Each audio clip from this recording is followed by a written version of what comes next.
الحمد لله رب العالمين ولا عدوان إلا على الظالمين والعاقبة للمتقين اللهم صل وسلم وبارك على عبدك ورسولك محمد صلى الله عليه وسلم وعلى آله وصحبه وسلم تسليما كثيرا.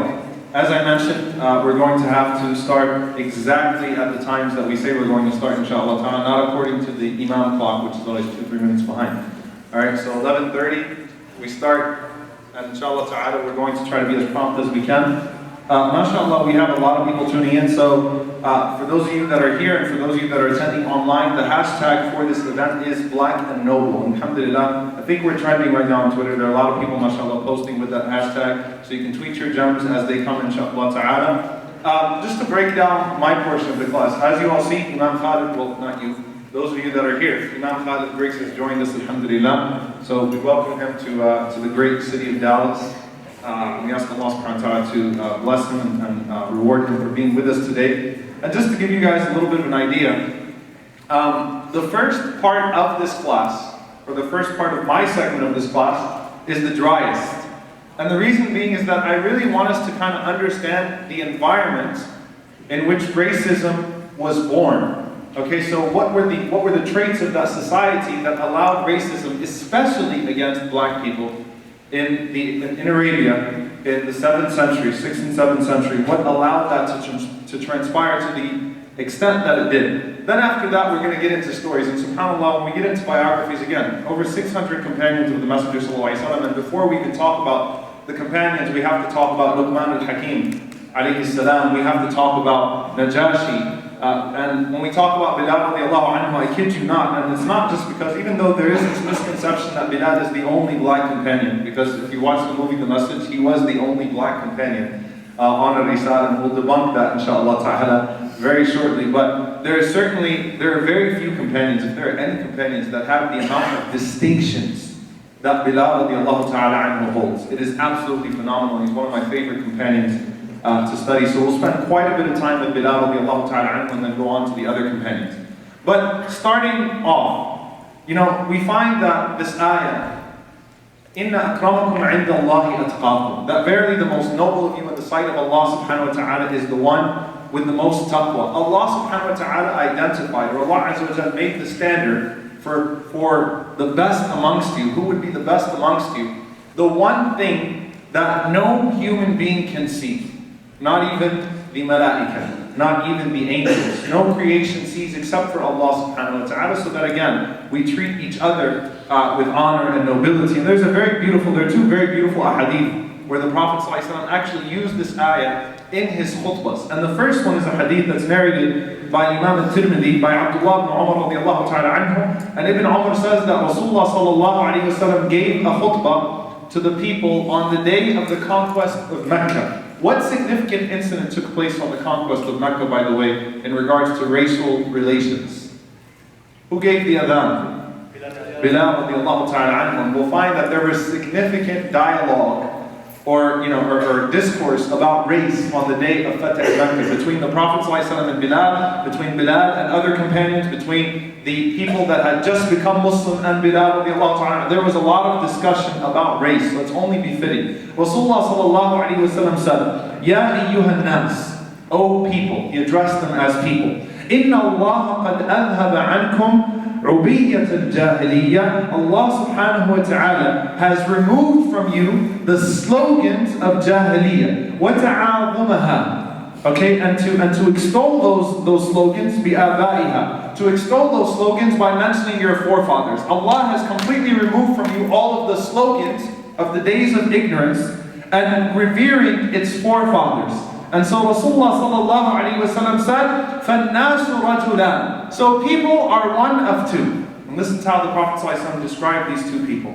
He said, رَجُلٌ بَرٌ تَقِيٌّ كَرِيمٌ عَلَى اللَّهِ رَجُلٌ بَرٌ تَقِيٌّ كَرِيمٌ عَلَى اللَّهِ. He said there is one who is honorable, or who is righteous, pious and honorable in the sight of Allah subhanahu wa ta'ala. وَفَاجِرٌ شَقِيٌّ هَيِّنٌ عَلَى اللَّهِ. And there is a wicked man who is miserable and insignificant to Allah subhanahu wa ta'ala. وَالنَّاسُ بَنُو آدَمَ, and the people, all of the people are the children of Adam. وَخَلَقَ اللَّهُ آدَمَ مِنْ تُرَابٍ, and Allah created Adam from dirt. اقرأوا إن شئتم, the Prophet ﷺ said, read if you will. يَا أَيُّهَا النَّاسِ إِنَّا خَلَقْنَاكُمْ مِنْ ذَكَرٍ وَأُنْثَى, the very beautiful ayah which we just covered. Look at this beautiful speech from the Messenger ﷺ on that day, in particular to people that have just become Muslim. This is a policy speech in Mecca. Sahel ibn Sa'id radiallahu ta'ala anhu, and this is the second time we find that the Prophet ﷺ used this verse in his khutbahs, in his speeches. Sahel radiallahu anhu, he says that one time the Prophet ﷺ, this narration is in Abu Dawood, he came out and he saw us all reading Quran. And obviously you can tell from the context of the narration that those who were reading Quran were Arabs, non-Arabs, Abyssinians, Persians, people of all different races. So it touched the Prophet ﷺ. And we'll find that the Messenger of Allah ﷺ said, خُذِ الْقُرْآنَ مِنْ أَرْبَعَةٍ, take the Quran from 4. Two of the people the Prophet ﷺ said that you should learn the Quran from were not even Arabs. So the Prophet ﷺ sees them reciting Quran. And Rasulullah ﷺ commented, Alhamdulillahi kitabullahi wahid. He said, all praise and thanks to Allah. The book of Allah is one. وَفِيكُمُ الْأَحْمَرُ وَفِيكُمُ الْأَبْيَضُ وَفِيكُمُ الْأَسْوَدُ. And amongst you is the one who is white, the one who is red, the one who is black. He said, اقرأوه. He said, read it. قبل أن يقرأه أقوام يقيمونه كما يقوم السهم يتعجل أجره ولا يتأجل.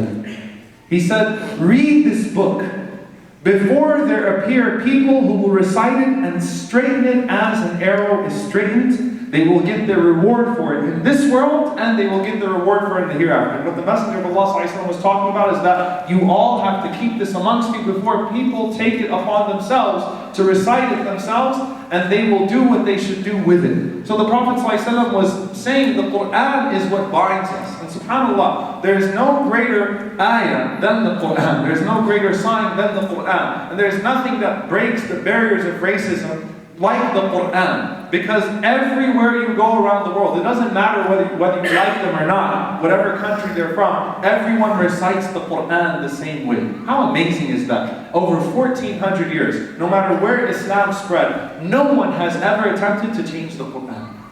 So the Prophet ﷺ remarked, Alhamdulillah, the book of Allah is one. And we have been created in so many different colors. And then the Prophet ﷺ recited again, Ya ayyuhan nas, inna khalaqnakum min dhakarin wa untha, the verse of Surah Al-Hujurat.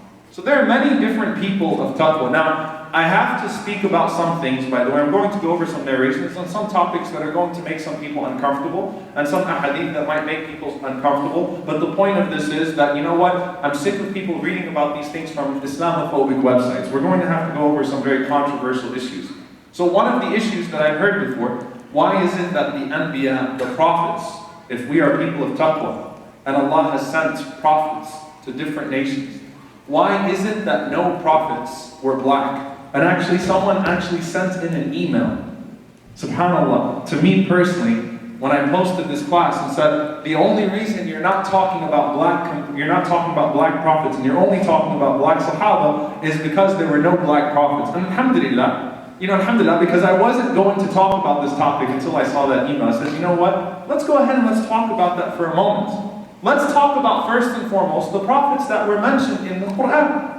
And we will find that Suleiman alayhi salam and Bilqis were both described as black by the people of the book, in the book of Solomon in the Bible. And we, حدثوا عن بني إسرائيل ولا حرج. We can take these types of details from them. Suleiman alayhi salam, the king, is described as black, and so is the queen of Sheba. We find that the Prophet sallallahu alaihi wasallam in his lineage is Hajar alayhi salam, who was a black woman. We find that Musa alayhi salam, in 3 different narrations, the Prophet ﷺ commented on Al-Isra wal Mi'raj when he saw the Prophet Musa alayhi salam, his dark skin. And Rasulullah ﷺ even likened him to the tribe of Az-Zut, people that were known to the Arabs to have dark skin. So Rasulullah ﷺ described Musa alayhi salam that way. Now, interestingly enough, you know who the most controversial figure is in regards to the prophets, in regards to figuring out the race in Islam? The same one who it is in Christianity. Isa alayhi salam. We just don't waste our time with it too much. But you find conflicting narrations about the skin color of Isa alayhi salam. So you find the hadith of Nafi' Mawla Abdullah ibn Umar, and this hadith is authentic. It's narrated in the Muwatta of Malik. And Rasulullah sallallahu alayhi wa sallam said that while I was sleeping, I dreamt that I was at the Kaaba, and I saw a dark man, Rajulun Adam. Now the word Adam actually means dark. It means like the surface, like mud. So the word Adam in the Arabic language, or Adam, actually means dark. So he said, I saw a dark man who was as handsome as any dark man that you've seen before. The most handsome dark man that I've ever seen before. And Rasulullah mentioned his hair, he mentioned his shoulders and such and such. So in this hadith, the Prophet described Isa as being dark. Then you have the hadith of Ibn Abbas radiallahu ta'ala anhu, and this hadith is in Al-Bukhari. رَأَيْتُ Isa ibn Maryam, I saw Isa ibn Maryam while I was sleeping, and the Prophet sallallahu alaihi wasallam, he described him as ahmar, having a reddish complexion.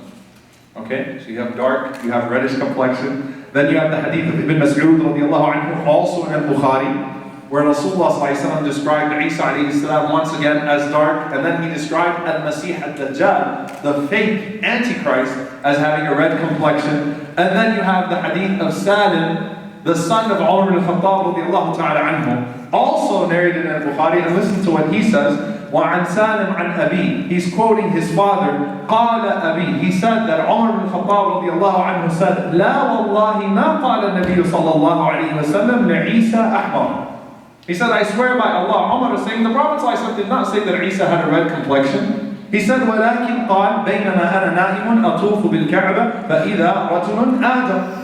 He said, rather, when I was sleeping at night, I saw a dream where I was making tawaf at the Kaaba, and I saw a dark man, and he continued the narration. What is the point? The point is that there are even discussions amongst the Sahaba. The only difference is that, again, we don't, and this is the wisdom in our deen of not having portrayals of the prophets, the Anbiya. Right? So whether Isa alayhi salam, Jesus, peace be upon him, was very, very black, or whether he was reddish black, so he looked kind of desi, or whether he looked kind of Arabi, whatever it may be, whether he looked African, Pakistani, Arab, Palestinian, white, it doesn't matter. We don't care. And that's the conclusion. SubhanAllah, I'm from New Orleans. I was born in New Orleans, and I went to three universities actually after I studied Sharia, because once you study Sharia, you get kind of confused what you want to do. So I went to LSU, I went to Xavier University, which is a historically black college, because I thought I was going to do pharmacy along with Imam, and that didn't happen. All right. Then I went to University of New Orleans. I remember going to Xavier University. My father is also a professor at Southern University, which is also a historical black college. He's been there for maybe 30, 40 years now.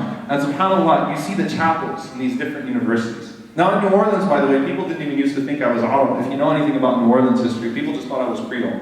In fact, when I first met Ray Nagin, Mayor Ray Nagin, who unfortunately just got arrested on corruption charges, the first thing he said, I'm not even making this up, wallah, he pointed me out in the audience, he said, hey, that guy looks like me. So, Creole in New Orleans, whatever it may be. And I remember just going through the campus of Xavier University and then looking at the chapel, and I was like, wow, that's different. And they had a picture of Isa alayhi salam, Jesus, peace be upon him, very, very, very dark, and he had dreadlocks, and even had the beads in his dreadlocks. And I remember just looking at that, and I remember the other chapels that I'd seen, and I was like, wow, everywhere you go, they paint him in a different way. And subhanAllah, I had a friend of mine who, while we were walking through the chapel, he actually he sincerely asked the question. He wasn't saying this as a form of mockery. He said, why do they have a picture of Bob Marley in the chapel? I'm not even making that up. The point is, it doesn't matter, right? But according to Ibn al-Manzur, who spoke about the Anbiya and their lineages, he said, Hajar, Musa, Isa, and Adam, because Rasulullah described Adam as being made up of all of the different colors of the earth, were dark in skin. So we talk about them. Also, Dhul Qarnayn, Ali ibn Abi Talib radiallahu ta'ala anhu considered him to be that way. Now, of course, Dhul Qarnayn, we don't even know if he's a prophet, nor do we know if he's Alexander the Great or Cyrus the Great, so that's irrelevant. But the point is, let's talk about those prophets that weren't mentioned. How many prophets were sent to mankind? Anybody know? 120,000. According to an authentic hadith from Abu Dawud narrated in Muslim, Ahmad, Rasulullah said, Allah has sent 124,000 Anbiya. 124,000 prophets. Amongst them, 315 were rusul, were messengers. Now, can you imagine how many of those, because Allah Azza wa Jalla tells us in the Quran in various ayat that He sent them to different nations speaking the same language, right? وَمَا كُنَّا مُعَذَّبِينَ حَتَّى نَبْعَثَ رَسُولًا. We never punish the people unless we sent them a messenger. وَمَا أَرْسَلْنَا مِن رَسُولٍ إِلَّا بِلِسَانِ قَوْمِهِ. We never sent a messenger except in the language of his people. All of these different ayat. Can you imagine how many African prophets we have? How many Indian prophets we have? How many Chinese prophets we have? Even in the Americas, because America did not begin with Christopher Columbus, as many people believe. Even in the Americas, perhaps how many Anbiya were sent here? Because people have existed in this land for thousands and thousands and thousands of years. وَمَا كُنَّا مُعَذَّبِينَ حَتَّى نَبْعَثَ رَسُولًا. Now here's the question. Fine, that's all fine and dandy, but how come Allah didn't talk about any African prophets? And why didn't Allah talk about any Indian prophets? Or talk about any prophets that were sent to the Americas or wherever it may be?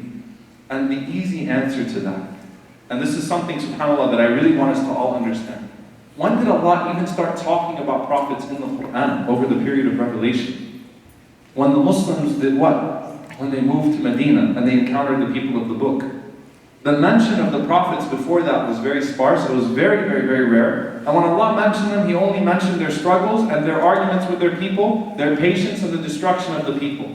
Then as they encountered the people of the book, Allah subhanahu wa ta'ala spoke about the prophets of Bani Israel in particular. Also, Allah has spoken about the prophets of Bani Israel because Bani Israel is the ummah right before us. Allah subhanahu wa ta'ala is telling us about the nation that came right before us. So it is an issue of great relevance to us. Allah Azza wa Jalla mentioned Salih, Hud, Shu'ayb, the original Arabs, the pre-Ismail Arabs, because that was relevant to those people.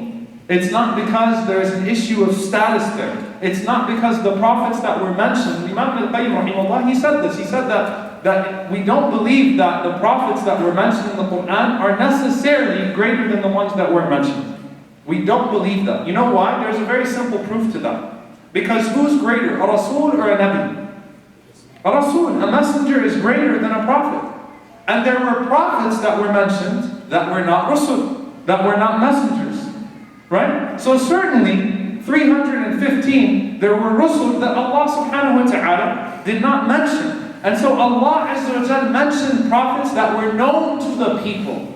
Names that were familiar to them. And in fact, Allah mentioned Luqman al-Hakim, alayhi salam, who we will talk about, who according to the majority of the scholars was not even a prophet. And there's an entire surah of the Quran named after him. Why? Because these names were known to them. So it's not because of an issue of status. In fact, we know that the prophet of Ashab al-Ukhdud, the people of the dip, Surah al-Buruj, was an Abyssinian. And Ashab al-Ukhdud were Abyssinians, the people that Allah subhanahu wa ta'ala called a victorious group of people. They were Abyssinians. Okay? Now, that's what I wanted to convey before I even started with Sahaba and talking about the time of the Messenger sallallahu alaihi wasallam. What did the Prophet sallallahu alaihi wasallam have to say about tribalism and racism and nationalism? Aside from what we already mentioned in regards to the ayah. First and foremost, the Prophet ﷺ, if he heard anyone saying anything that even resembled ignorance or tribalism, the days of ignorance or the days of tribalism, the Prophet ﷺ would always call it out. Every single time. So the hadith, for example, دَعُوهَا فَإِنَّهَا مُنْتِنَا. Leave it, for it is filthy. This hadith occurs over 20 times, meaning the Prophet ﷺ, anytime he saw someone saying something that resembled tribalism or racism, the Prophet ﷺ would say, leave it, meaning tribalism, it is filth, it is rotten. Ibn Omar radiallahu ta'ala anhu also says in Sunan al-Nasa'i that the Prophet ﷺ said, مَنْ كَانَ حَالِفًا فَلَا يَحْلِفُ إِلَّا بِاللَّهِ. Whoever takes an oath, let him not swear except by Allah subhanahu wa ta'ala. وَكَانَتْ قُرَيْشٌ تَحْلِفُ بِآبَائِهَا. And Quraysh used to swear by their fathers. They used to come out and they used to say, by my father and by my tribe and by my ancestry. You know, we kind of do on my mother's grave or whatever it may be. And so the Prophet ﷺ said, لَا تَحْلِفُ بِآبَائِهَا. He would specifically say to them, Don't swear by your fathers. Don't take oaths by your fathers. And that's an authentic hadith in Sunan al-Nasa'i. The Prophet ﷺ also said in an authentic hadith from Jundub ibn Abdullah radiallahu anhu, that whoever fights for a cause that is not clear, advocating tribalism, advocating asabiyya, getting angry, riled up for asabiyya, for tribalism, for no other cause but tribalism, if he dies, he would have died in Jahiliyyah. He would have died as if he passed away before Islam in the days of ignorance. وهذا الحديث صحيح عند الإمام النسائي. It's an authentic hadith in the Sunan of Imam al-Nasa'i rahimahullah ta'ala. And so we also find instances that we will cover. The story of Abu Dhar radiallahu anhu and Bilal radiallahu anhu. When Abu Dhar insulted Bilal, and you want to really know something that's perplexing? Abu Dhar was black too. Wrap your head around that, inshallah ta'ala, for the next few hours before we get to that incident. And when he called him Yabna Sauda, you son of a black woman, even though Abu Dhar was a son of a black woman as well. And Rasulullah said to Abu Dhar radiallahu anhu, you still have inside of you traces of Jahiliyyah. Jahiliyyah is pre-Islam. Pre-Islam, ignorance, still resides inside of you. So the Prophet ﷺ always took a stance on this, and it wasn't one time or two times. It was a consistent behavior of the Prophet ﷺ to call out people's slogans, to call out people's behavior. So the question is, how come it still existed? How did it continue to persist? And even worse than that, why does it still remain 1400 years later? Well, the Prophet ﷺ said it would. And there's a hadith, authentic hadith in Sahih Muslim, where the Prophet ﷺ said there are 4 traits of the days of ignorance that will always persist in this ummah. Whether we like it or not, there are 4 traits of the days of ignorance that are still going to find their way into this ummah amongst the Muslims. He said the first one, boasting about your ancestors' deeds and virtues. When you boast about your ancestors' deeds and virtues. And it might not happen too much in the American Muslim community, but go to any third world country in particular, people boast about their ancestors' deeds and qualities. It was my grandfather who did this, my forefather who... It still takes place. Then Rasulullah ﷺ said, the second one, defaming other people on the basis of their lineage. Still takes place. You are from such and such, you are from so and so. Defaming others on the basis of lineage. The third one, the Prophet ﷺ said, seeking to be given rain by means of the stars. Horoscopes, all that weird stuff, superstitions. Superstitions would persist in the ummah. And the fourth one, the Messenger of Allah ﷺ said, niyaha, wailing or mourning in an improper way over your dead. And I don't care how educated you are and what culture you come from, you have seen all of the strange, odd ceremonies that come from the Arab cultures, the African cultures, the Southeast Asian cultures, and it's almost given that it's a sunnah. I mean, people have just taken these acts as a sunnah because everybody does them. And they are actually forms of niyaha, mourning over the dead. So it will continue. It will continue. But the beauty is that that did not stop non-Arabs from advancing the deen all over the world. It didn't stop them. Why? Because Allah Azza wa Jalla said, despite that, وَإِن تَتَوَلَّوْا يَسْتَبْدِلْ قَوْمًا غَيْرَكُمْ. Look, if you people turn away, Allah subhanahu wa ta'ala will bring about another qawm. He didn't say another ummah, another nation. Some people I know say, well, Muslims, Islam used to be right, then Allah changes us because we were terrible. No.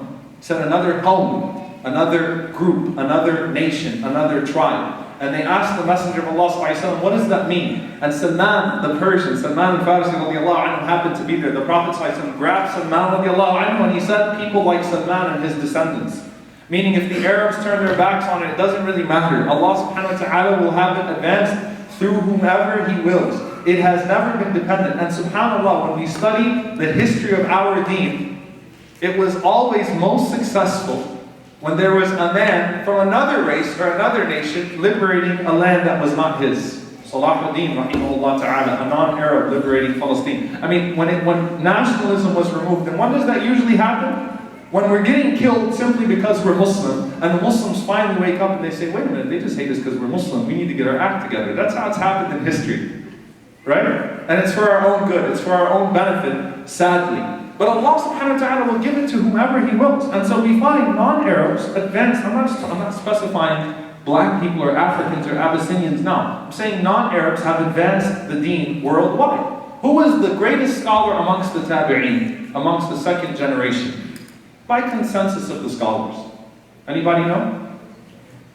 Imam Abu Hurairah is a Sahabi. Hassan who? Al-Basri. Imam Hassan al-Basri, rahimahullah ta'ala, Sayyid al-Tabi'een, actually came from a family of slaves. He was not an Arab. Imam Abu Hanifa, rahimahullah, was not an Arab. None of the students of Ibn Abbas, radiallahu anhu, in fact, Mujahid, Ikramah, all of Ibn Abbas' students were freed slaves. And they are the scholars of tafsir. The first written tafsir that we have is the tafsir of Mujahid, who was a former slave that was freed by Ibn Abbas radiallahu anhu and taught by him, and who advanced tafsir all over the world. Sa'id ibn Jubayr radiallahu ta'ala anhu rahimahullah, a man who was black and non-Arab, who was so great that even Ibn Abbas radiallahu anhu did not like to give fatwa in his presence, although he was Habr al-Ummah, although he was the scholar of this Ummah. Imam al-Bukhari, Imam al-Tirmidhi.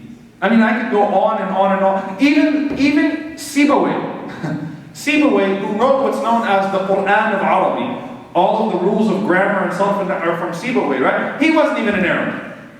What does that tell you? It never depended upon the Arabs.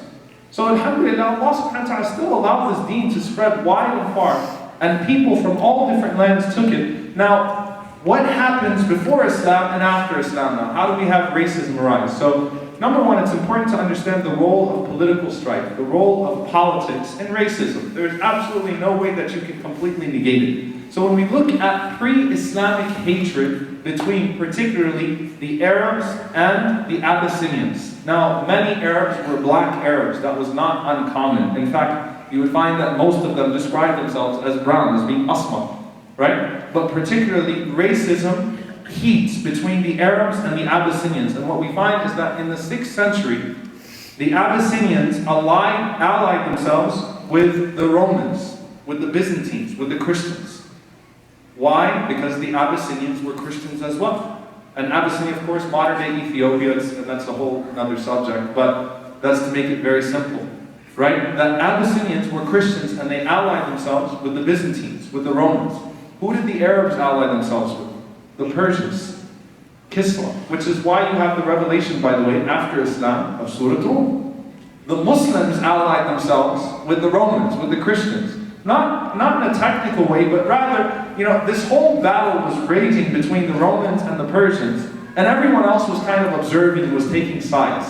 So the Muslims felt a greater connection with the Romans, because the Romans were Christians. And the Quraysh, the Arabs, felt a greater connection with the Persians because the Persians were pagans as well. So even whenever they used to taunt the Muslims, they would say, hey, look at the Romans, they're being defeated. Your Christian brothers are being taken care of, they're being handled. And Allah subhanahu wa ta'ala revealed, Alif Lam Mim, غُلِبَتِ الرُّومُ فِي أَدْنَى الْأَرْضِ وَهُمْ مِنْ بَعْدِ غَلَبِهِمْ سَيَغْلِبُونَ فِي بِضْعِ سِنِينَ. Allah subhanahu wa ta'ala said, revealing Surah Rum, that Rome has been defeated, because the Romans used to get manhandled by the Persians consistently. But Allah subhanahu wa ta'ala says, فِي أَدْنَى الْأَرْضِ, in the lowest point of earth, which is a miracle because that's the Dead Sea, the area of the Dead Sea now.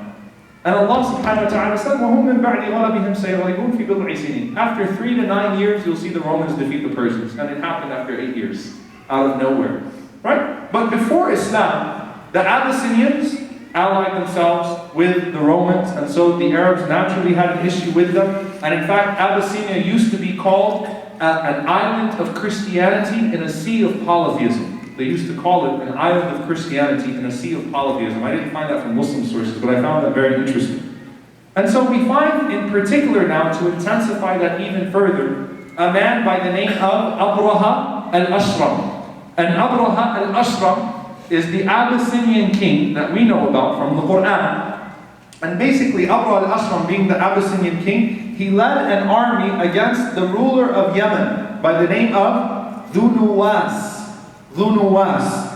And the ruler of Yemen was a Yemeni Jew, and he used to particularly persecute Christians.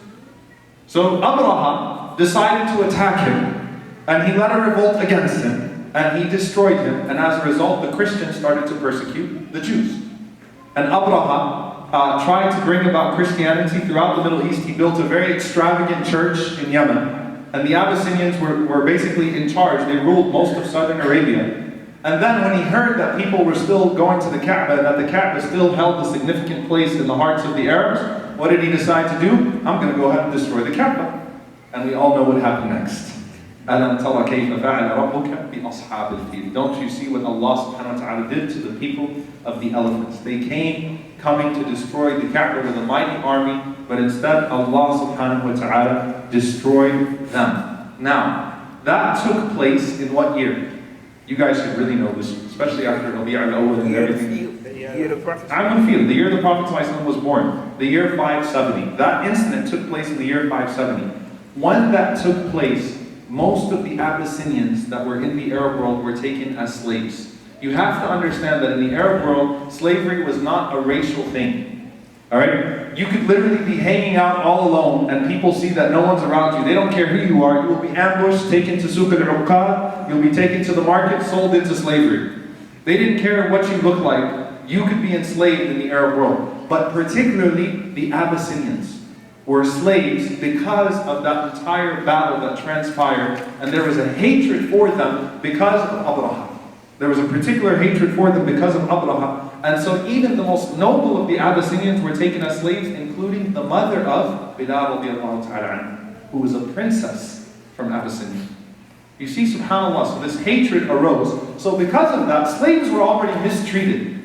But black slaves in particular were even further mistreated, and there was even an even greater hatred towards them, and they were considered even less than the other slaves that existed in the Arab world. Also in the Arab world, you have to understand that it was more about class. It was about your lineage. If you didn't have lineage and protection, you really could not do anything. And the Prophet ﷺ stood against that even before Wahy came to him. The revelation came to him. And I think it's very significant that not only was the Prophet ﷺ part of this league known as Hilf al-Fulur, the League of the Just, which basically came together as a response of a man of no tribe, an immigrant being mistreated, and a league of just, meaning that we will make sure that we ensure the justice of everyone. Not only did the Prophet ﷺ take part in that, he was the youngest man there, alayhi salatu wasalam. What does that tell you? He was a youth activist. The Prophet ﷺ was active in social justice and in equality, even at a very young age. He was the youngest man there, sallallahu alayhi wasallam. And we find that the Prophet ﷺ stood against that. So that's pre-Islam. Okay, that's pre-Islam. Being darker, on top of not having lineage, meant even further discrimination. Now what happened after Islam? We talked about pre-Islam, we talked about during Islam, and I just want to talk about the role of politics, the role of the political scene in regards to what happens in regards to race. After Islam, the non-Arabs that were known as the Mawali, the non-Arabs were known as the Mawali, whether you were Persian, Abyssinian, whatever you may be, they generally allied themselves with the Dawla al-Abbasiyya, with the Abbasid Khilafah. And they had issues with Bani Umayyah, because the Bani Umayyah used to discriminate against non-Arabs. And so they were taking, they were siding with the Abbasi revolution, which was trying to uproot the Umayyad revolution, and they did successfully do so. And they allied themselves with them, only to find that under Dawla al-Abbasiyya, they were even further discriminated against. So they faced discrimination from them as well. Then you had a huge revolution, a rebellion known as Dawlat al-Zunuj, where they actually established the state of the blacks. Black people in particular, black Muslims rebelled against that state, and it was a huge rebellion, and it became known as Dawlat al-Zunuj, the state of black people. So black Muslims had rebelled against that racism, and when that happened, the racism only further intensified. So what did you have as a result? You had, efforts to delegitimize them from a theological perspective, so you had fabricated ahadith, fabricated sayings of the Prophet ﷺ, and they are disgusting, and I will only mention them because sadly, I still hear them when I go to the Muslim world. I will only repeat them and I will mention that they're fabricated as a result. One supposed hadith is a hadith where the Prophet ﷺ was supposed to have said that there is no good in Abyssinians. When they are hungry, they steal, and when they are full, they commit adultery. They actually fabricated this hadith. And this obviously was rejected by Al-Bukhari, was rejected by Ibn al-Jawzi, it was spoken out against. It was a fabricated narration, clearly. Another one called Abyssinians distorted creatures, and saying that they were black because of the curse. Now here's the thing, these ahadith never made it past hadith scholars. But they didn't have to for people to start circulating them. The scholars all rejected these hadith. You don't find a single scholar who said, you don't find Tabarani saying this is Sahih, or Tirmidhi saying this is Hasan. You don't find that. It was rejected by all of the hadith scholars. But let's face it, it starts floating around and people start to circulate these sayings and they start to use them to their agenda. And so we find that this is even true today. And I'll give you some examples. How many of you have heard that Arabic is the language of the people of Jannah? Raise your hands. Do you know that that hadith is mawdu'? The hadith is fabricated, shadid al-da'af, at the very best, extremely weak. The hadith that floats around, I've heard it on members, on pulpits in the Arab world. I love the Arabs for 3 reasons. Because I am Arabic, I am an Arab, and the Quran is in Arabic, and the Arabic is the language of the people of Jannah. And Imam Ibn al-Qayyim rahimahullah wrote an entire book refuting this supposed hadith, which again, no one ever called it authentic, but even now, 1400 years later, it still floats around. And he said that the language of the people of Jannah is from ilm al-ghayb, is from the knowledge of the unseen. You don't know how you're going to talk in Jannah. So don't even, it's no point. Imagine if we had to sit here and be like, oh man, when I meet Allah on the Day of Judgment, I better know how to speak Arabic, or else I'm going to come up there and be like, La afham, I don't understand. No habla Arabiya. I better know what I'm talking about when I show up in Jannah. But you know what's disgusting? Ibn Taymiyyah rahimahullah said that actually this narration arose from another fabricated narration that was circulated in the 9th century that said Arabic is the language of the people of Jannah and Persian is the language of the people of hell. And it circulated. The scholars refuted it. But people, even till today, I'll give you some other ones that I've heard in the Arab world in particular. مَنْ غَشَّ الْعَرَبْ لَمْ يَدْخُلْ فِي شَفَاعَتِي وَلَمْ تَنَلْهُ مَوَدَّتِي. I've heard this on members. The hadith I'm mentioning are only ones that I've heard on pulpits in the Arab world. That whoever cheats the Arabs will not gain my intercession, nor will he ever gain my love. Now obviously cheating anyone will disqualify you from many things on the Day of Judgment, but particularly that, or this one, which I'm sure that some of you may have heard. Rasulullah supposedly grabbed Salman al-Farsi and he said, Ya Salman, la tabghadni. Oh Salman, do not make me angry. فَتُفَارِقَ دِينَكَ. Or else you will have apostated, you would have left your religion. And Salman said, Ya Rasulullah, how could I ever make you angry? He said, تَبْغَضُ الْعَرَبْ فَتَبْغَضُنِي. You make the Arabs mad, so you make me mad. I've heard it on a minbar twice in the Arab world, by the way. Alright? So these are ahadith, so-called ahadith, that circulated. They don't come from the Messenger sallallahu alaihi wasallam. They don't make it past hadith scholars, but the people start to circulate these hadith to use them for their agenda. And unfortunately, you had much racist literature that was written as a result of that. Okay, so by the way, this is even aside from supposed ahadith. If you read some of the racist literature that was written in the past, it's absolutely disgusting. And so you have, perhaps. There's no justification for this. If you read Ibn Khaldun, extremely racist literature. Some mainstream texts, unfortunately, started to include so-called ahadith, sayings from the Israeliyat, sayings from Bani Israel, and they started to draw conclusions as a result of that. So, for example, one of them that arises, and it's a very problematic one that arises from Genesis, verse 18, to 25, and I'm sure Imam Khalid knows this. This probably really disturbed him. That Nuh alayhi salam, from his 3 sons, one of his sons was Ham, and the descendants of Ham was cursed, and so Ham was white, and he turned black, and so his descendants are black people. Okay, this is a biblical thing. That, by the way, this was carried and this was very problematic in Christianity for many years.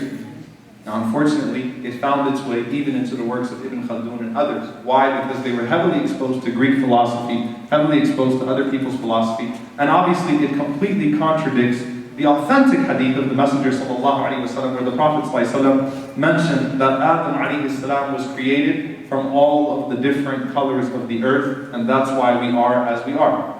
Right? But it found its way into our literature, unfortunately. It gets quoted, and sometimes you read the stuff that was written at that time, and it really, really, really disturbs you. But nothing of it is authentic.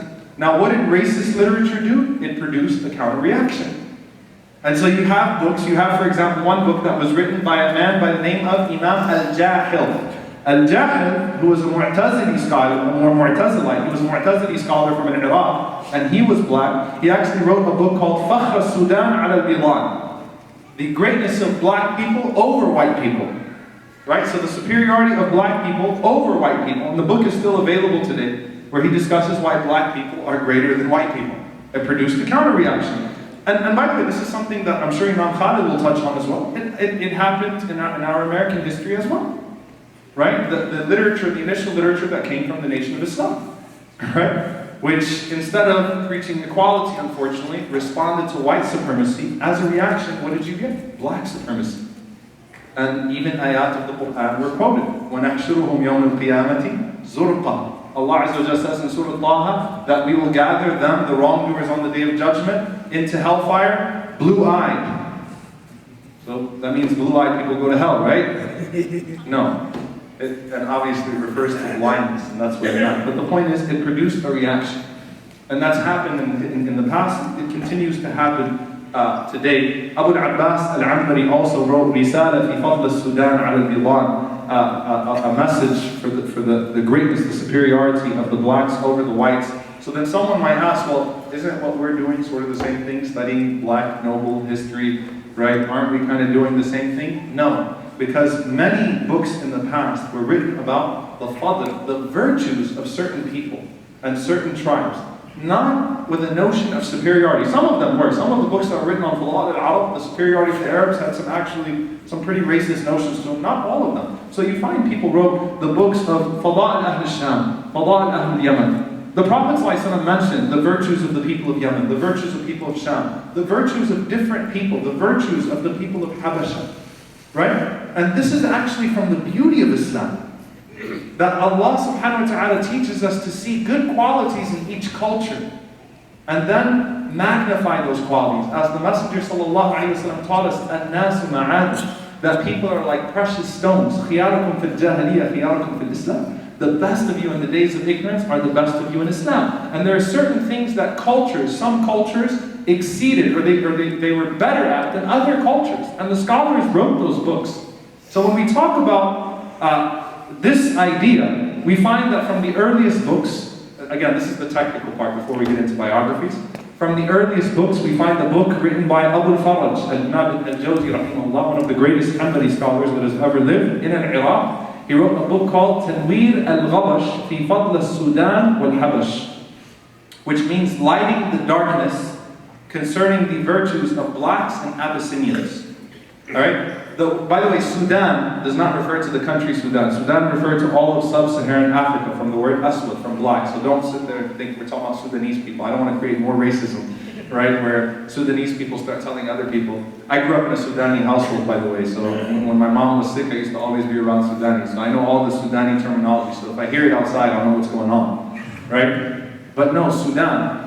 Now, this is something very significant. And by the way, there's a book that's been written, a very beautiful book, which I benefited from personally. Sheikh Ubaidullah told me about it when he came here, called Illuminating the Darkness, from the same title of Tanweer al-Ghabash by Habib Akandi. I think he's a graduate from the Azhar as well. Now, why did Ibn al-Jawzi write that book? You know what he says? He said, I wrote that book. He wasn't black. He said, I wrote that book because I saw a group of Abyssinians in the masjid and they were crying. So I asked them why they were crying. And they said that because they will not be able to get past the first level of Jannah, and they wanted to see the Messenger sallallahu alaihi wasallam. You understand what's being said here? What did Malcolm teach about self-hatred? That we will not be able to get past the first level of Jannah, so we'll be deprived from seeing the Messenger sallallahu alaihi wasallam. So Ibn al-Jawzi, when he saw that, he wrote an entire book about the virtues of black people from the Seerah. And that inspired that great book that I mentioned today. And then Imam al-Suyuti, rahimahullah, who taught most of the scholars in Timbuktu, the rich legacy of Timbuktu, that comes from Imam al-Suyuti, rahimahullah, Jalaluddin al-Suyuti, rahimahullah ta'ala. And he taught many of the scholars of West Africa. He wrote 3 books. The first one he wrote, Rafa' Sha'n al-Hubshan, an elevation of the status of the Abyssinians. And this was a commentary on Ibn al-Jawzi's book, Tanweer al-Ghabash. Okay, this book is only in Arabic, and it's still now available. But I found an amazing, one of the primary sources I used for this class actually was a PhD thesis written in English in 1983 by Saud al-Khadlan. Saud, S-A-U-D, and then his last name, Khadlan, K-H-A-T-H-L-A-N. And he wrote a critical edition, in English, it's a critical edition of Kitab Rafa' Sha'n al-Hubshan. Okay, and it's available online. It's over 600 pages. It's a very extensive work. Alright? So you have that book as well. Then Imam al-Suyuti rahimahullah wrote another book called Azhar al-Urush fi Akhbar al-Urush, which means flowers of the thrones concerning what has been said about the Abyssinians. And that was also published in 1995 by Imam Abdullah al-Ghazali. It's only in Arabic, but in Egypt. He gathered the manuscripts and he wrote a commentary on it as well. Imam Abdullah al-Ghazali in 1995 in Egypt. The third book, and this is the last one I'll mention. This is an awesome book if you know how to read Arabic because it's beautiful. I mean, really, it's poetic. It's a large book and it's very poetic. He wrote Nuzhat al-Umar fi al-Tafdeel bayn al-Lili was-Sudi was-Sumar. He said the journey of a lifetime concerning the preference for white, black, and brown. And you know what he did? He took those three colors. He didn't just talk about people. He took the colors white, black, and brown. And anything that you can associate with those colors of good, he wrote about it in a poetic way. And it's available in Arabic as well. There's a ta'liq of it. There's a commentary by Samir al-Halabi. Beautifully written book. Beautifully written book. I personally enjoyed it. Then when he gets to black woman, white woman, and brown woman, he keeps on going and going. He goes all the way to the color of the eyes of the Prophet ﷺ. I mean, he talks about everything that you can possibly associate with those colors of good. And that shows you his character, rahimahullah ta'ala. Alright? Now, so these books were written very early on. Now, what was the derogatory term? Because one of the things that we really, alhamdulillah, I want to give a shout out to the Muslim Anti-Racism Collaborative. They're actually tweeting now, mashallah, a new group that was founded to battle racism in our communities. And one of the main things that they're trying, that I'm part of that, inshallah, is battling the use of derogatory language. The use of the N-word, the use of the word abid, the use of the word qallu, whatever it is that these words are said, these derogatory terms are said. In the time of the Arabs, the derogatory term was the word gharab, which means crow. So they used to use the word gharab, okay, which means crow, to describe black people as a means of degrading someone. Now, what about those authentic ahadith? Because here's the problem. Ahadith that are authentic, that are quoted out of context. And this is something that is very, very, very significant. Because the one hadith, for example, in Sahih al-Bukhari, where the Prophet ﷺ said, follow your authority, even if he is an Abyssinian slave with the head of a raisin. It's not a racist hadith. The Prophet ﷺ was commenting, even if he is as dark as a raisin. Why? Because the Arabs used to choose their authority on the basis of what? Lineage. And then you know what? They had their preferences with color as well. And the Prophet ﷺ was responding, it's actually anti-racist. Meaning, I don't care who your authority is, you have to follow him, even if he's an Ethiopian, even if he's an Abyssinian, and he is as black as a raisin, you better follow him. Prophet ﷺ was mentioning the importance of following that authority. The second one, which is one that I see floated around, where the Prophet ﷺ, and this hadith, by the way, from a sanad perspective, from a chain perspective, it's disputable. Some of the scholars consider it authentic, some of them don't. When the Prophet ﷺ was talking about the importance of getting married, and the Prophet ﷺ said, it's better for you to marry a black slave with a disfigured nose if her deen is better. You might see that and you say, well, is the Prophet, because I've heard people say that means the Prophet ﷺ is commenting on the way the noses, might sound make you guys uncomfortable, I have to talk about this, that the noses of black people or something of that sort. We do it with all different races, right? Jewish nose, Arab nose, you know how it is, you know how they do all the different things, the eyes. So was the Prophet ﷺ commenting on the creation of black people? No. The Prophet ﷺ was responding, if the hadith is authentic, that the hasab, status, and the status of a black slave was the lowest in Arabia. So the Prophet ﷺ was saying, instead of looking for status, even if it was the lowest person of status in this society, and the second one was jamal, beauty, and the disfigured nose was a response to the beauty portion. The Prophet ﷺ was not associating them together. So the Prophet ﷺ said, it's better for you to marry someone who is even of the lowest status in your society, and who is not attractive at all if their deen is better. It has nothing to do with racism. And so even when we look at authentic ahadith, we have to take them in context. And when those things come in mainstream literature, we have to be able to reject them, and we have to be able to distinguish between the two. Now let's get to biographies. Everybody do me a favor. The sunnah of the Prophet ﷺ used to wake up for Qiyam al-Layl. He used to wipe his eyes, so wipe your eyes, sit up straight, inshallah ta'ala. Now we can talk about biographies, because we've talked about how these things happen in societies, and I'm sure Imam Khalid, inshallah, will enlighten us, especially with our American history, how these things came about. The first man, and he is such an interesting and amazing man that we need to discuss, is none other than Luqman al-Hakim. Luqman the wise. And Allah subhanahu wa ta'ala, it's an honor in the Quran to be named. But to have an entire chapter named after you, Allah subhanahu wa ta'ala has named an entire chapter after Luqman al-Hakim. And Ibn Abbas radiallahu ta'ala anhu says that Luqman alayhi salam was an Abyssinian slave. And he was extremely dark. And he had coarse feet. People used to mock his lips. So he was a person that was mocked for his appearance. Very dark. He was a slave in status, literally in society. And at the same time, he was mocked. But at the same time, he was incredibly wise. Hakim. Allah subhanahu wa ta'ala refers to him, his hikmah, his wisdom. And his name is Luqman al-Hakim, Luqman the wise. And so he was free, and he became a legend amongst the Arabs. So Allah subhanahu wa ta'ala is mentioning him more than anything else for his relevance. He was a legend amongst the Arabs. How long before the Prophet ﷺ did he come? About 1,000 years before the Messenger ﷺ. So his mention persisted amongst the Arab, amongst the Arabs, even 1,000 years later, in the time of the Messenger ﷺ. And Luqman al-Hakim alayhi salam, it's even said, Ibn al-Jawzi rahimahullah, he even says that Dawood alayhi salam met him. So the context of that meeting between him and Dawood alayhi salam, Dawood alayhi salam noticed him sitting in a gathering. And out of the entire gathering, Luqman was the only one who didn't speak.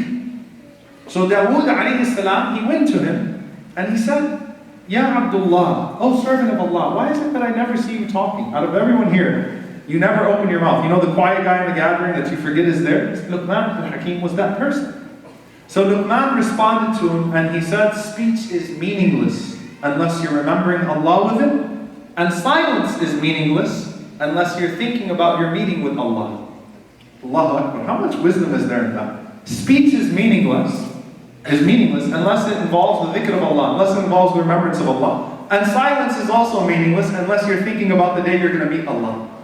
فَتَعَجَّبَ بِهِ Dawood alayhi salam. Dawood alayhi salam was extremely impressed by him. Now some of the scholars, they said that was perhaps Dawood was the one who talked to his master to get him free. Allahu a'lam. Again, there's really no sanad here. These are stories for our benefit, inshallah ta'ala, to understand his character. Anas radiallahu ta'ala anhu, though, this is the first thing we take from Luqman al-Hakim. Anas radiallahu anhu narrates an authentic hadith from Rasulullah sallallahu alayhi wa sallam. And some say it's mawquf to Anas, so it's authentic, but some say it's Anas' statement, not the Prophet's statement, as al-Bayhaqi said, that Luqman al-Hakim said, as-samtu hikmah, wa qalilun fa'ilun. Silence is wisdom, and very few people take that wisdom. So silence was the wisdom of Luqman al-Hakim. He only spoke when he had to, and when he spoke, he was extremely wise. And so we find a story that's narrated in Muwatta of Malik, that the master of Luqman, told him to bring him, to cook him the best part of a sheep. So Luqman al-Hakim brought him the tongue of the sheep. So his master said to him the next day, cook me the worst part of the sheep. So he brought him the tongue again. And he told him, oh Luqman, I asked you for the best part and the worst part, you brought me the tongue both times. And he said, Amma hada, he pointed to his tongue, he said, as for this, if it is used for the remembrance of Allah subhanahu wa ta'ala, and for His glorification, then it is the best part of the body. And if it is used for backbiting or for lying or for idle speech, then it is the worst part of the body. So he's an extremely wise man. And so we know for a fact he was freed by his master, and he reached a high position, a noble position in society. And there's another hadith in al-Muwatta that someone saw Luqman al-Hakim after slavery, when he was a noble man in society. And he said, مَا بَلَّغَ بِكَ مَا نَرَى. What is it that got you to the station that we see you at right now? All of a sudden, you went from being a slave to being a nobleman in your society. How did you reach that position? فَقَالَ لُقْمَانُ صِدْقُ الْحَدِيثِ. Luqman responded and said, truthful speech, وَآدَابُ الْأَمَانَةِ, and fulfilling the trust upon me. وَتَرْكُ مَا لَا يَعْنِينِ, and abandoning that which doesn't concern me. 3 things. Truthful speech, being honest and trustworthy, and leaving that which doesn't concern me. And Luqman al-Hakim, there's another narration Ibn al-Jawzi rahimahullah said, or actually I'm sorry, this is Imam al-Qurtubi rahimahullah, he says one time a man was staring at Luqman. And Luqman noticed him staring. And he was kind of shocked because, Luqman, and Luqman, it seems, obviously, Dawood alayhi salam, this was what most of the scholars said, that he was in the area of Canaan, in the area of Palestine, in modern day Palestine. Okay? So he was in Palestine, he was in Palestine. So he noticed, obviously, good clothes, a noble state. He was just kind of staring at Luqman. And Luqman al-Hakim said to him, if you see me having thick lips, he said, then know that nothing comes from them except for gentle words. And he said, if you see me having dark skin, then know that my heart is light. So he told the man off before he could say anything even. Now, Luqman, the discussion is, was he a Nabi? Was he a prophet? Or was he just an extremely wise man? I mean, Allah subhanahu wa ta'ala has narrated perhaps, this is the most eloquent conversation. This is the basis for father-son conversation or parent-child conversation or advice to anyone in the first place, the advice of Luqman to his son. How many times have you heard a khutbah about Luqman's advice to his son? It was very profound, very beautiful, and Allah narrates this entire conversation between Luqman and his son. So is he a prophet or is he not? It depends by what Allah Azza wa Jal meant when Allah said, لَقَدْ آتَيْنَا لُقْمَانَ الْحِكْمَةِ, that we gave Luqman wisdom. This is the basis of the disagreement amongst the scholars. Most scholars say that he wasn't a prophet. Most scholars, the vast majority, but instead he was just a very wise man. And Imam Ibn Kathir rahimahullah, he gives a narration about Luqman. He says that Luqman was someone that used to contemplate and worship Allah subhanahu wa ta'ala, and when he was silent, he was remembering Allah, and when he spoke, he remembered Allah. So, one day he was sleeping, and an angel came to him in his sleep. And Allah subhanahu wa ta'ala wanted to bestow a gift upon him, so he gave him 2 choices. Either to become a king, or to become a wise man. And from his wisdom, he chose becoming a wise man. So he woke up, and so he had greater perception of the things around him. And so he was able to say things that other people would not. I mean, subhanAllah, his words became very eloquent. He became even more perceptive than he already was. So al-hikmah to most of the scholars just meant a very, very wise man, a noble, honorable man.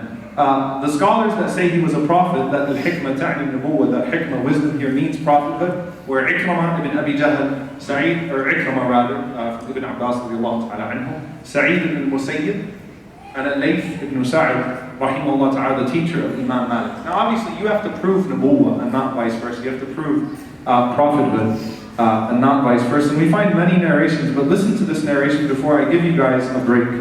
I just want to end here. And that is that the Prophet ﷺ said an authentic hadith narrated by Imam al-Hakim. Listen to this. Rasulullah ﷺ said, خَيْرُ السُّودَانِ ثَلَاثًا. I bet you've never heard this one before. The best of all black people are 3.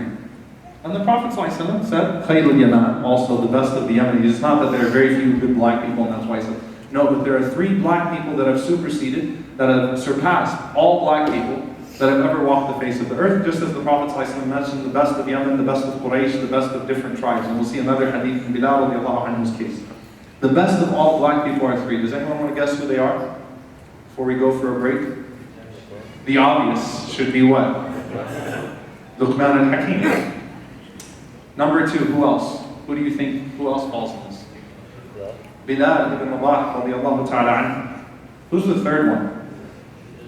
We'll be here all day and you guys still won't get the name. Mihja, Mawla Omar ibn Khattab radiallahu anhu. Mihja. We'll talk about Mihja. The Prophet ﷺ said that these 3 are he's the freed slave of Omar ibn Khattab radiallahu ta'ala anhu. These 3 are the greatest 3 black men that have ever walked, or the greatest 3 black people that have ever walked the face of the earth. And in fact, Sa'id ibn Musayyib, and Imam al-Qurtubi narrates in his Jami' that Sa'id ibn Musayyib once saw a black man, and the black man was engaging in self-hatred. He was cursing his skin color. And he told him, لا تحزن من أنك أسود. You should not feel sad that you are black. فكان من خير الناس ثلاثة من السودان. He said the best of people were three men that were black. And he mentioned Luqman al-Hakim, Mihja, and Bilal ibn Rabah radiyallahu ta'ala anhu. So this is very significant here. And we find that the legend of Luqman al-Hakim lasted amongst the Arabs. And in fact, there was a document that existed called Amthal Luqman, the principles of Luqman, the examples or the role of Luqman al-Hakim. And the Prophet ﷺ encountered someone by the name of Suwayd ibn Samit. Suwayd ibn Samit. And Suwayd ibn Samit had a copy of this book. And the Prophet ﷺ said, what are you reading? He said, I'm reading the principles of Luqman. Rasulullah ﷺ said, what you have is good. He didn't say, shirk, haram, throw it away. He said, what you have is good, but what Allah subhanahu wa ta'ala has sent with me is even better. So he invited him to read the Quran. Suwayd read the Quran and he agreed that the Quran was even better. So there were even some of these Amthal. Now by the way, there's a book called Amthal Luqman that's been published in France. It's actually a complete fabrication. Just like Tafsir ibn Abbas is a complete fabrication, right? The book that's called Amthal Luqman, the principles of Luqman, actually has nothing to do with Luqman. Finally, we find that his death, Imam ibn al-Jawzi rahimahullah said that while Luqman al-Hakim was dying, his son said to him, Ya abati, oh my dear father, ma yubki, what's making you cry? He said, Wallahi ma abki, amma qad khalaf. He said, Wallahi, I'm not crying about that which I've already left, that which is behind me. وَلَكِنِّي أَبْكِي بِمَا أَسْلَمْ. He said, but rather I'm crying about that which I'm about to face. And he died glorifying Allah subhanahu wa ta'ala. And he is buried today in Palestine, in the area in Palestine, in the area of Ramla, around where there are about 700 prophets, according to Imam ibn al-Jawzi, rahimahullah ta'ala. With that, inshallah ta'ala, we're going to go ahead and take a break. That was a long session. Please don't be late to the next one, because the next one is one of my favorite, inshallah ta'ala. We're going to be talking about An-Najashi, and I guarantee you things you've never heard about An-Najashi. An-Najashi qabla al-Islam, Najashi before Islam. So inshallah ta'ala, we'll take a 8-minute break. It's 12:32. I gave you a 12-minute break the first time. I'll give you an 8-minute break this time. And we'll start again at 12:40, inshallah ta'ala. Jazakum Allahu khairan. Aqulu qawli hadha wa astaghfirullahi lakum. Assalamu alaikum wa rahmatullahi wa barakatuh.